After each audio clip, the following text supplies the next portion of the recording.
I invited 5 friends over. One too many arrived. The house is burning. Only 2 of us made it out. There were 6 at the start of the evening. 7, I suppose. That was the entire problem. I don't know when the 7th arrived. Dina and Angelo showed up first, while I was still putting out snacks. It must not have been there before them. I recall them being the first. It can't hide in nothing. Kay showed up next. I know she was alone because I've been trying to figure out the right time to ask her out.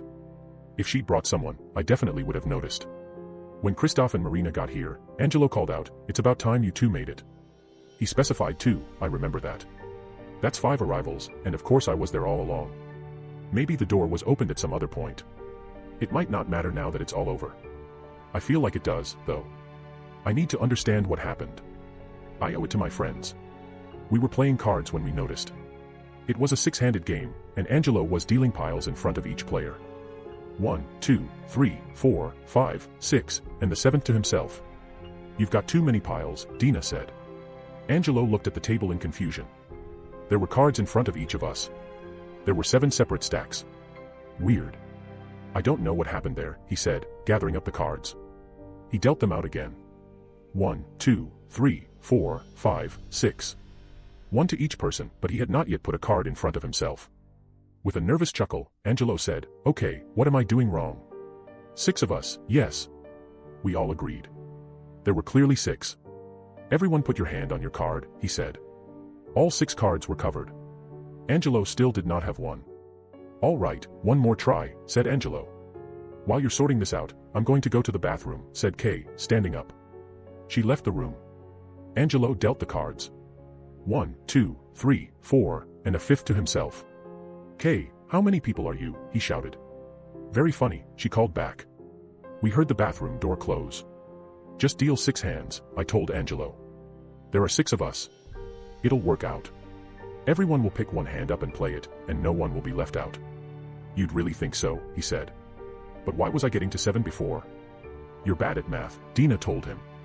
"Better not let you keep the score," Christoph chimed in. Kay's chair was scooted back up to the table. Angelo dealt the cards. There were 6 hands this time. Everyone picked one up. No one was left out. "Weird," said Angelo, shaking his head. Despite the rocky start, the game went well. Christoph won, so as punishment we sent him to the kitchen to fetch more drinks. Just after he disappeared into the other room, I heard a startling noise, a sort of quick choking gasp followed by a loud bang. I was just getting up to see if he was all right when the wine was brought to the table, and I busied myself pouring everyone a fresh glass instead. I noticed that Kay's glass was still untouched from earlier. "Hey, where's Kay?" I asked.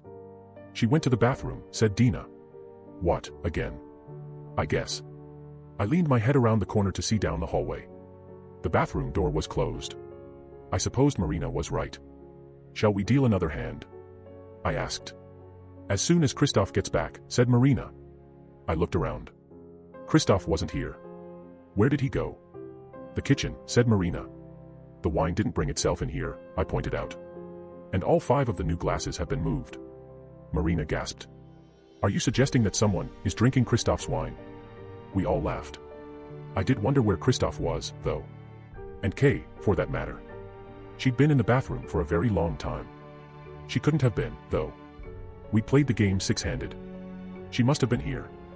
Maybe she just wasn't drinking. "Quick round of spades while we're waiting for those 2 to get back," asked Angelo, dealing out the cards. "You've dealt 5 hands," Dina pointed out. Angelo slammed the cards down on the table. "Okay, something is going on here. Everyone, hold hands." We all looked at him quizzically, but he was serious. We reached out and took each other's hands, forming a circle around the table. "Now, in order. Everyone say the name of the person to your left." My name was said. I looked left and said, "Marina." "Dina." "Angelo." "And I'm next to Scott," Angelo said, nodding at me. "Wait," I objected. My name was already said. "Let's go to the right," he said. Angelo's name was said. He followed it with Dina, Marina, Scott, and Angelo, I said. "No, I was named first," he said. We looked at each other. I could feel his hand in mine. I could see him next to me.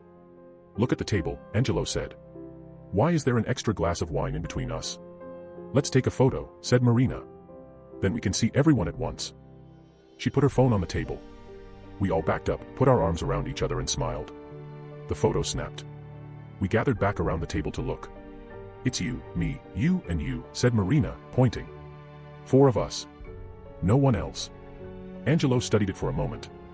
"It's not a selfie." "Who took the picture?" "Christoph," said Marina. "Kay," I said in the same moment. We all looked around the room. Neither one of them was here. "He must still be in the kitchen," said Marina. "I'll go see." "I think we should all go together," said Angelo. "Come on." We entered the kitchen as a group. It was empty. "Do you smell gas?" asked Dina. My attention snapped to the stove. 2 of the knobs for the burners were snapped off. I spotted them tucked under the cabinets nearby, as if someone had pushed them out of the way so as not to be noticed. There was a dent in the metal of the edge, too. "Christoph must have dropped something on the stove," I said, heading over to see about turning off the gas. Nice of him to mention it. The knobs were broken too far down to turn. The gas was starting to give me a headache. I grabbed a hold of the stove to pull it out from the wall and shut off the line behind it, but it was surprisingly heavy. "Did I leave something in here?" I asked, opening the oven door. Christoph's body was crammed inside, the limbs bent and folded back on themselves in order to make it fit. A gory pool of blood filled the bottom of the oven, sloshing distressingly back and forth from my attempts to move the appliance. Most of it seemed to have come from his head, which had been violently crushed. His eyes bulged outward, staring at me. I screamed, of course. We all did. I turned away, to run, to find a weapon, possibly just not to see it anymore, and Dina died. Her throat was ripped open. It wasn't when I turned back, and then it was. Nothing did it. It just happened. Her hands flew up to clasp her ruined neck, but it was far too late to hold anything in. She collapsed to her knees.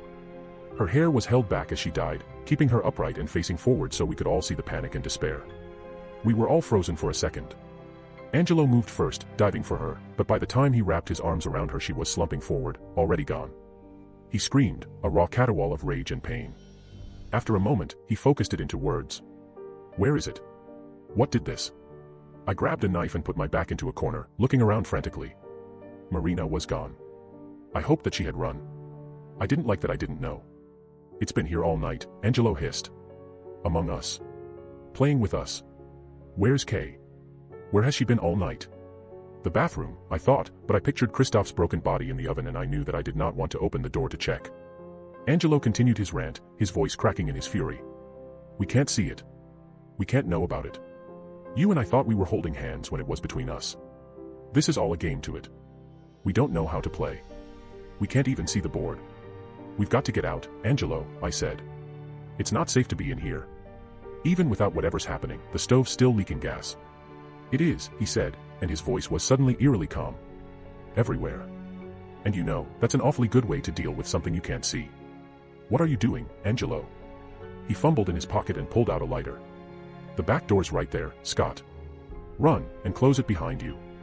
Don't stop running when you're outside. Angelo. I'm sorry about your house, Scott. Run." I took a step toward him, but he pulled the lighter in toward his body. "Go. If you don't go now, I'll do it while you're still in here. I probably ought to anyway. It's a better way to be sure." He flicked the lighter. It sparked. I fled for the door. Behind me, I could hear him flicking the wheel again. I made it outside before the kitchen exploded. I had my hand on the knob pulling the door shut, when a roar of heat and light slammed the door closed and flung me down the stairs onto my back lawn. The windows erupted in gouts of flame, pelting me with burning hot glass. I scrambled along the grass, desperate to get further away. My back was burning, and I rolled to put it out. The house is clearly a loss, but I called the fire department anyway. I didn't know what else to do. I don't know what I'll tell the police when they find the bodies inside. I don't even know how many they'll find. If Angelo got it, whatever it was, then there'll be at least 4 bodies. Him, Dina, Christoph and the other. Probably 5, assuming it got Kay early on. Maybe 6, if Marina didn't make it out.